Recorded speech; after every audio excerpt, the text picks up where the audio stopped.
All right. Welcome, everyone, to another episode and the chance to hang out with not just a CEO, but a super sharp, dynamic woman, Shannon Cohen. Introduce yourself to us. Tell us about you. What do you do? Thank you, Kevin. Thank you for having me. So at the end of the day, I'm a hope dealer that leads an organization that wants to sow hope in the earth. And so I'm the founder and CEO of Shannon Cohen INC. And we exist to invest in the aspirations, ambition, and wellness of difference makers. And as a company, that manifests in a few ways. One is through consulting. I do quite a bit of corporate consulting for organizations that are really thinking about the wellness of talent, the well-being of the people that they depend on to lead, love, and serve in transformational ways, and understanding that we are living in a space and an age where burnout is real. Loneliness is a public health epidemic, and we're thinking about the holistic well-being of employees in new ways. We also have a line of inspirational products, primarily greeting cards. We have a licensing agreement with American Greetings, so we go into 1,760 Target stores nationwide, as well as through smaller retailers, bookstores, gift shops, fair. And then we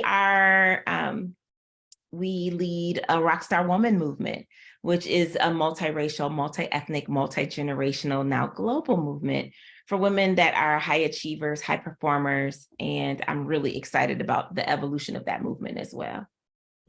Okay, so you've got a consulting side, a product side, and then the movement side, conference things. I know you mentioned it started as a brunch and then it just kind of took off and kept getting bigger.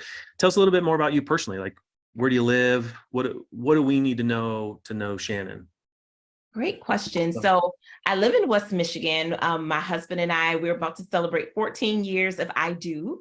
Nice. We are parents to a fourth grader. And I've always been a natural encourager. I think even as a little kid, I've always been someone that would, people were friends I just hadn't met yet. I was that type of a kid. I was always that person also who could pick out who was visibly invisible. So the person who didn't have someone to play with, I would feel a way, when we would pick, have the team captains and everyone would pick, and there would be that person that got picked last. So I've always been wired with a natural wiring for emotional intelligence, a natural wiring for designing for belonging. That's always been part of my DNA as a human being. And I'm just grateful I get to do that through business as a platform. Yeah. Well, so then how did that come about? Like you can now recognize that when you were younger. Now you've turned that into a business in a way to lead an organization and build networking and connecting. So how did that evolve? I think we all get glimpses of purpose in childhood. I believe that we get these glimpses of purpose. I think purpose flows through families. So I think about the fact that my grandfather was both a pastor and an entrepreneur. My grandparents owned an auto collision shop on the west side of the city of Detroit. My grandmother, we weren't using this language then in the 70s and 80s, but she would be the chief operating officer. She was definitely the strategist in the business. He was the heart. And my mom was a divorced mom with 2 children. So they were my summer plan and I was their unpaid apprentice. And so that was, I think about being steeped in the ways I saw my grandparents use business as this platform for the merging or the intersection of both faith, justice, and commerce. And so it's in my DNA and in many ways. Yeah, very cool. Well, when I saw you, we met briefly at the small giants community, the summit, Detroit, not long ago, and you had this shirt on, Hope Dealer. You said that phrase a minute ago. Say more about that. What does that mean? We live in a dispensation of time where people wear their brands, either through body art, tattoos. People wear their brands in a variety of ways. So I am always thinking about what are some of those creative ways that we can wear our brand as a conversation starter. And so that Hope Dealer sweatshirt is it, going into a space with other CEOs. It becomes a conversation starter. It becomes a way to spark curiosity and to talk about who we are and what we do in layman's terms. Yeah. But what if somebody was listening to you and said, all right, but hope's not a product. How does hope become a business? How do you do that? That's a great question. For me, hope, like I mentioned, I've always been a natural encourager. I've always known that I was a wordsmith. I've always used words to both disrupt and to heal. So I know that about myself. I don't think hope is something passive. I think hope is something that disrupts. It can disrupt the presence of something, the absence of something, and there's a healing component to it as well. And so when I think about as a business, how we've been able to monetize it, it's more about our signature brand of inspiration and strategy. How do we help leaders? So on the consulting side, how do we help people to lead in a way that both inspires and activates? How do we help people to add emotional intelligence to the way that they lead? The things that we used to call soft skills, you and I know, Kevin, those are the skills, right? Those are the hard skills. Those are the necessary skills.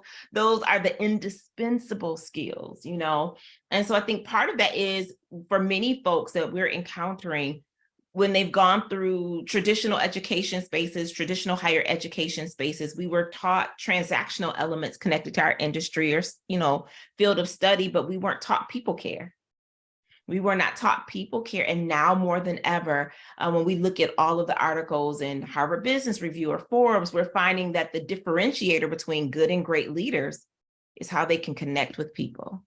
And so that's something that for me, what comes naturally to me and what comes naturally in the design of our business, we now coach others on how to do the same.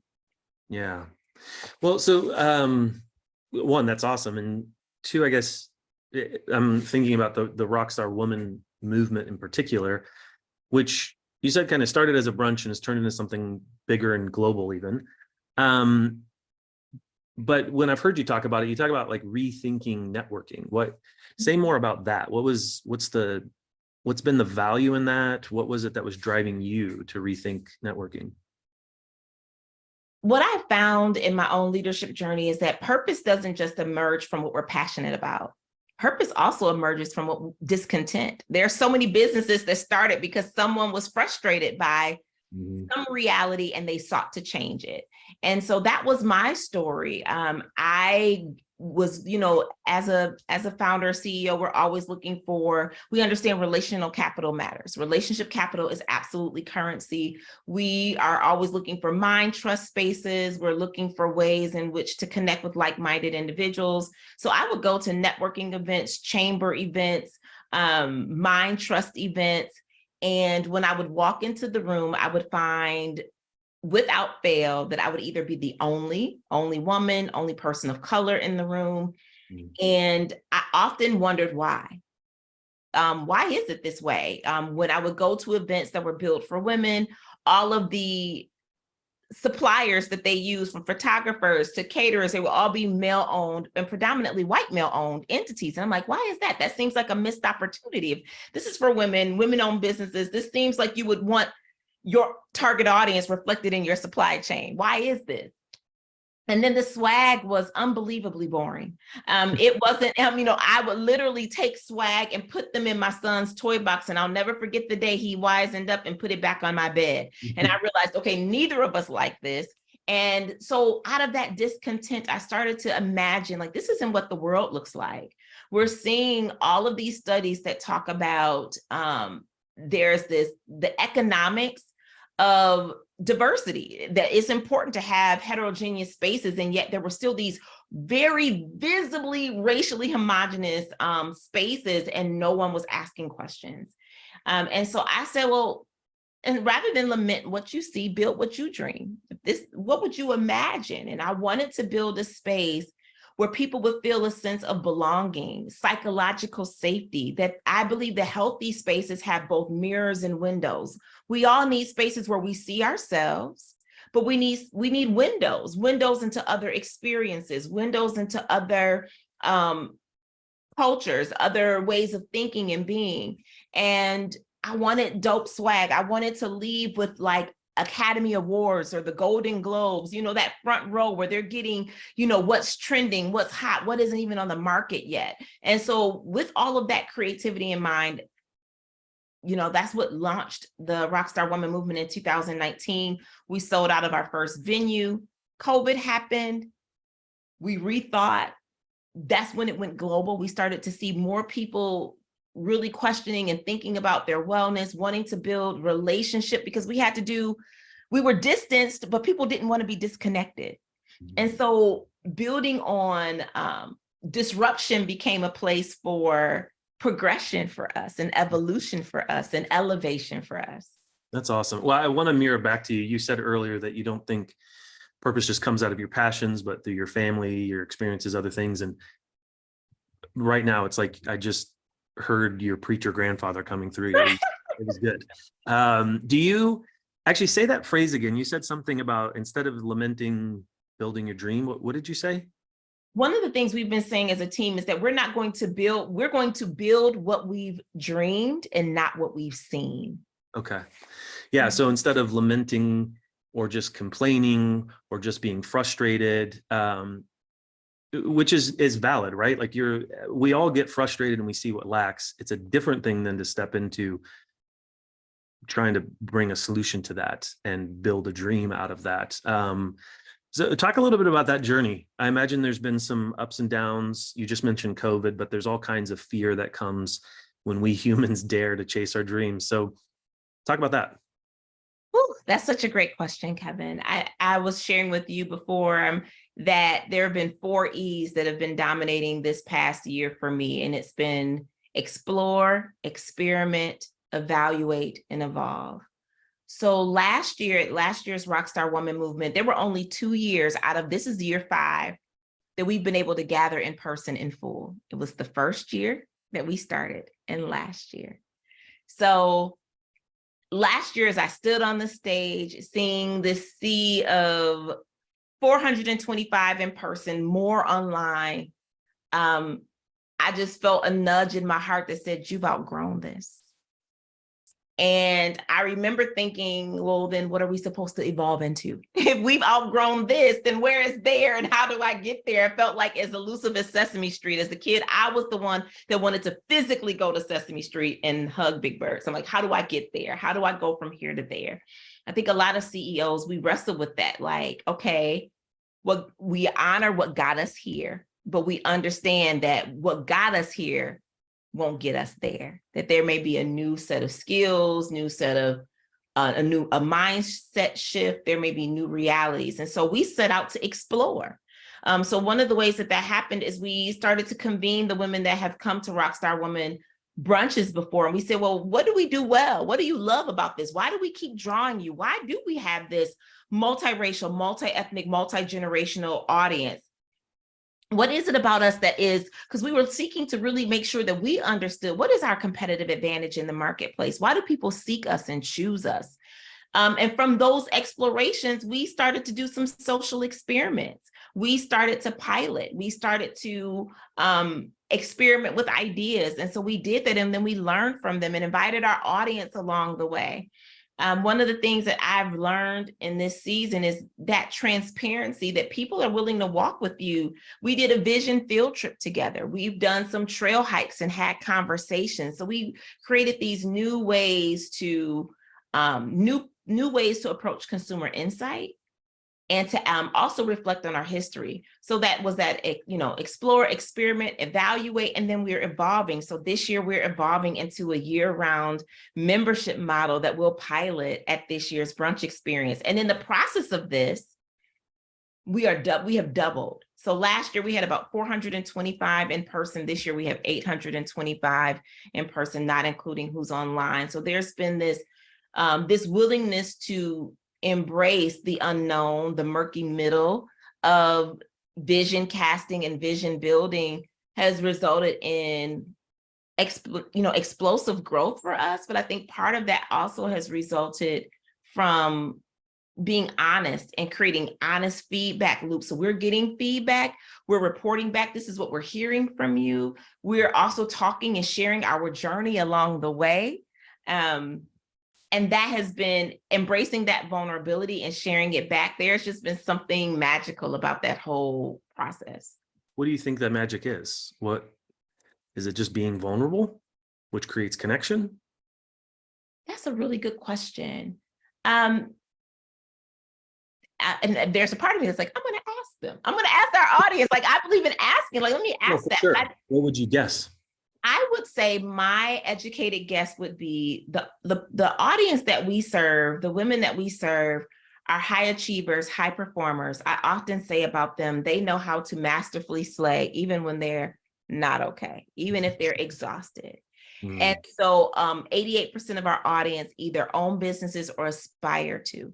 So one of the things that I've been doing, we do something on Fridays, we call it e-love. We don't call it news because by the end of the week, you don't need any more news. Your soul needs some love. And all year I've been writing about courage. So every Friday, I'm sharing either some picture that represents where I am in my own life and leadership, where we are as a company in our life or leadership. And I'm sharing something new that I've learned about courage.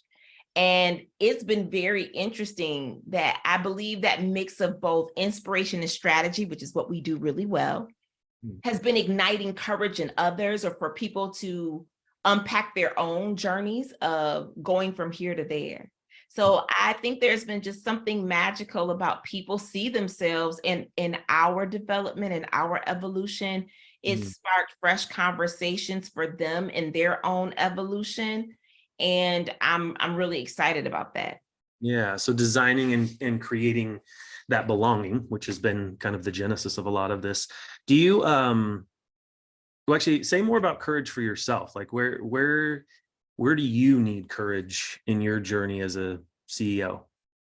Such a good thing. I think one of the things that I've learned two things that have really about courage. Courage is an internal conversation long before it is an external manifestation. By the time someone else calls you courageous, you've been flowing in that thing for quite a while, right?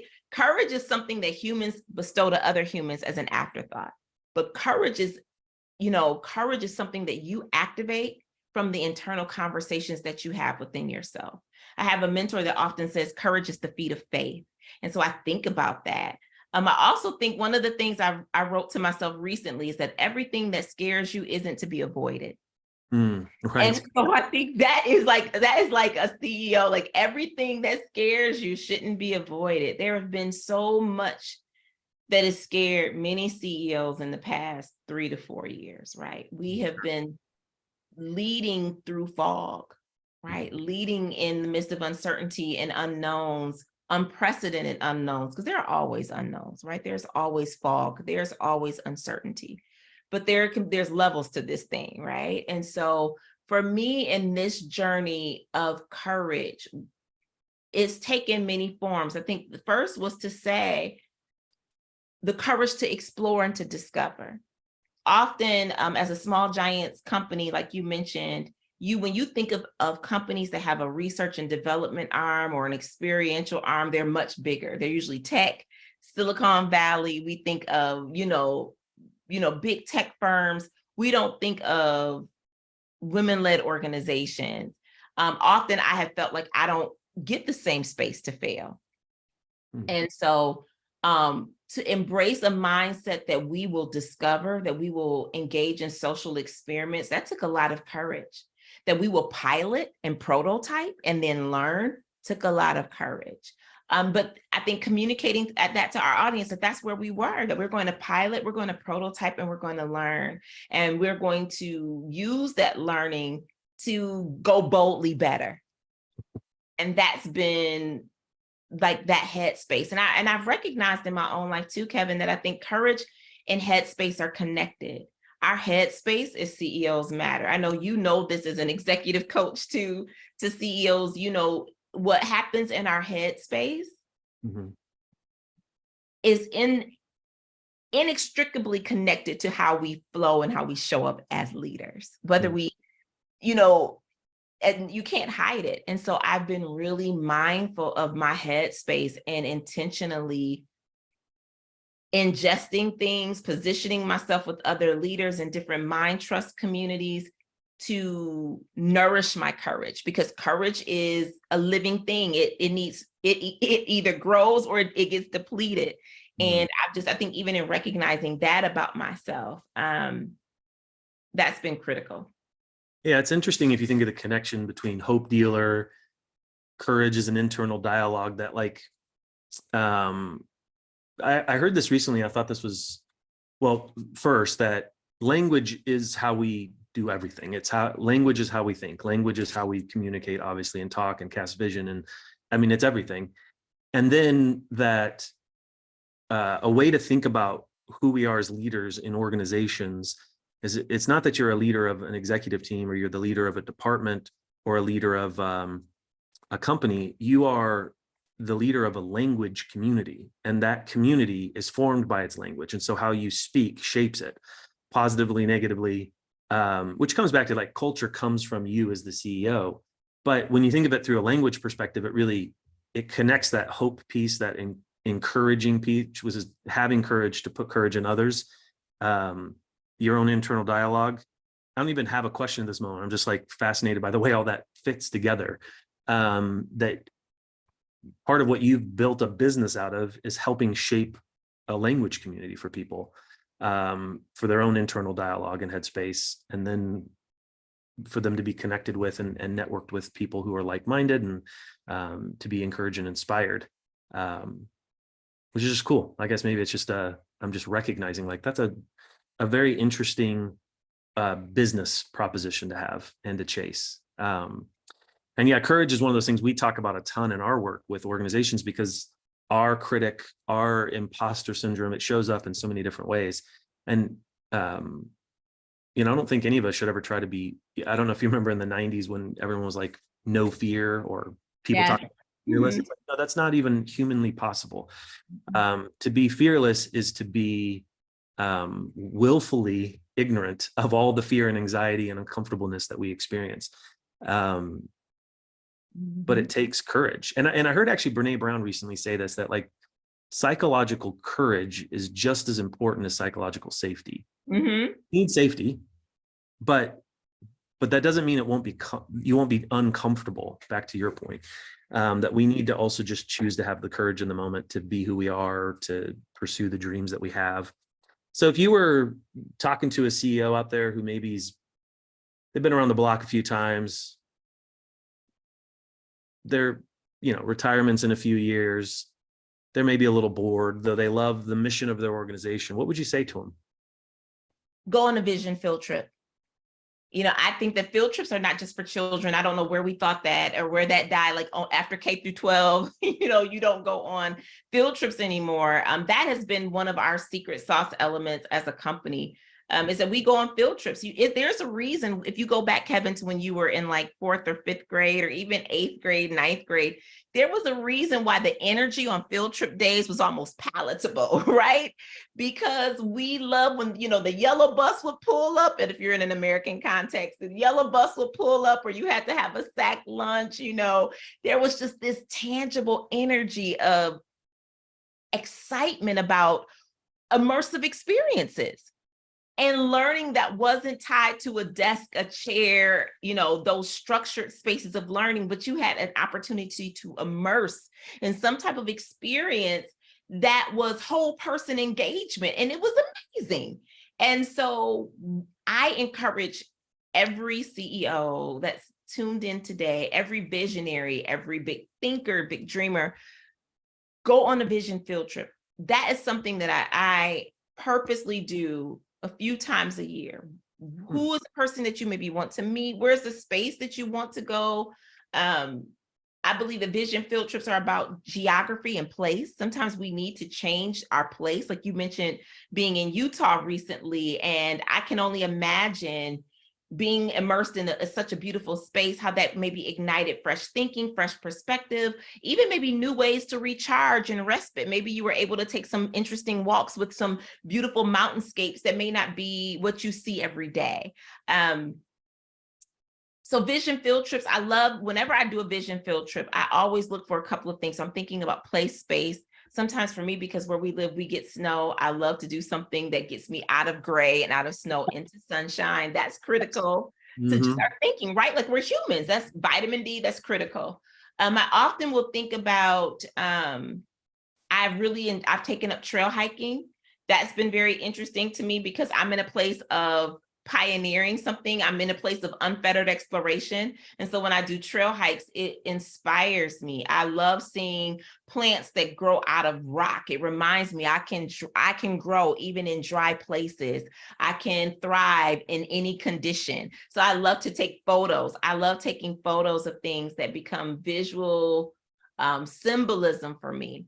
Often when I go on a vision field trip, I schedule time to meet with someone. It could be someone that over the past 3 years, we've friended people on LinkedIn that we've never met. We have people in our networks we've never met. So I was recently in California for work/a vision field trip. That's something I also will do. I'll just add on a day or two for the vision field trip side of things.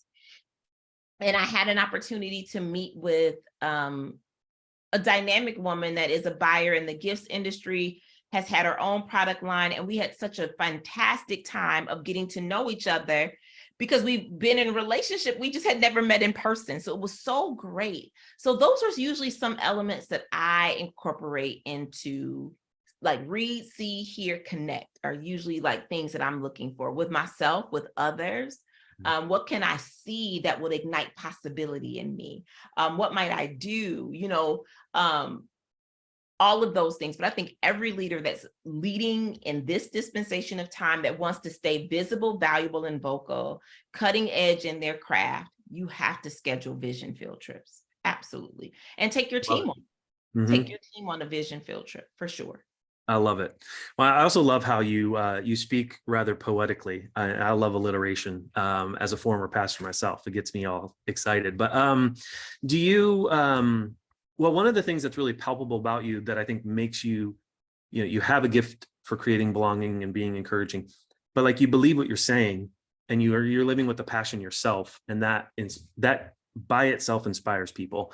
And so it's important to stay inspired. And so, yeah, I would not put vision field trip intuitively. I would not put that really high on the list for people, but I believe it. I hear it. And especially as you talk about ways to add it on to a trip you're already going to be taking. There's simple ways to do it without spending a lot of money. There's ways to add it on without taking a lot of time. Geography, that's good stuff. Really good stuff. So tell us, let's for the sake of wrapping up, I wasn't actually watching how long we're talking, and so we got it off at a good time. What share with us, what's a book that you would highly recommend other CEOs and leaders, aspiring leaders, to read? So I think a selfish plug, a shameless plug, it would be our own book. I wrote a book 2 years ago called "It's Normal to Shake as You Soar." And that's been, you asked me about my own evolution and this pathway of evolution and elevation, even through the unknown, through murky middles. And it is a book it's a 6x6 book, but it contains affirmations, reflections, inspiration, and strategy that I wrote to myself over the course of a year. So the things that, as I was adopting what I was calling a mind of a finisher, because we all know that there's one thing to start a thing. It takes a different level of energy, courage, and tenacity to both scale and sustain a thing. And so I love that book. I recommend that book highly. I think another book that I'm reading right now, 2 books I would say, I'm reading T.D. Jakes' book, Disruptive Thinking, which has been amazing. It's really an amazing book. It's less about his life and as a faith leader and more about how he used those platforms of visibility to have disruptive alliances to different industries, which has been great. And then I would say Pat Flynn is another fave that writes a book about superfans. Are you familiar with Pat Flynn? That smile. Like, I think that anyone that's looking to move their audience from acquaintances to superfans, he charts through that process of how do you deepen the connective tissue that people feel to you and your brand. So those would be my recommendations. Definitely. Well, I only asked you for one, but we'll take 3. I like it. Well, that's awesome. And say, just because I know we should wrap up, but say briefly, you mentioned, or you said the phrase murky middles earlier, and then you just said it again. What is that? When you say that phrase, what do you mean? What's the clarity there for you? Oh, that's such a good question, Kevin. I've been saying it so much. I'm like, let me deconstruct what I mean when I say that. The murky middle to me is that path when you've outgrown here you know the next is there and you're in the middle. It's that wilderness space. It's that space of uncertainty. It's the space where you have more questions than answers. It is that space that you have, the only way out is through, right? It's that space. And I find that keeping morale and momentum through the middle is where, that's that struggle space. That is that space where people tend to want to quit, to give up, to turn around, to shrink back into what was comfortable and safe. That makes sense. And because there's always going to be that draw comfortable to what is or what was, and to get to what you want, to build the dream, like you said earlier, a big murky middle in the middle, a big murky middle in the middle. That's not right. All right. Well, that's it's awesome to talk to you. I feel inspired and appreciate all that you're doing and taking the time to talk to us and inspire us. And good luck with the Rockstar Women movement coming up soon for you, and the way it'll keep evolving as you keep growing. So appreciate your time. Thank you. Thank you for hosting this safe space for CEOs to cross-pollinate ideas. We need it. So thank you so much. Yeah. All right. Have a good one. Thank you.